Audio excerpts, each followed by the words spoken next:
The gopis said that you showed us all these treasures, and so it's Krishna. My idea of this lila, Krishna would have said, "Well, that's very nice. All right, so I paid you quite a bit, and you said that I've already given you advance payment, like Amazon. You make the payment first, and then you get your goods. So you already paid in advance.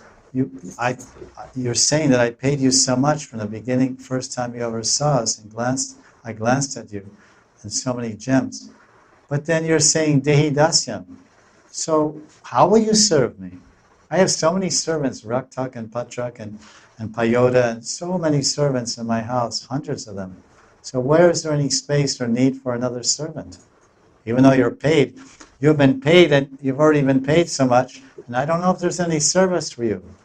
So then they would say, no.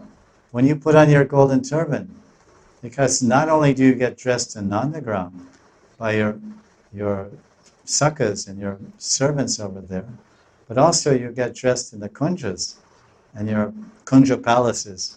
So who's going to dress you there except us? And we're expert.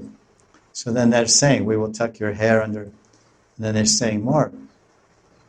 Your curly hair will be visible only on the left and right side of your forehead.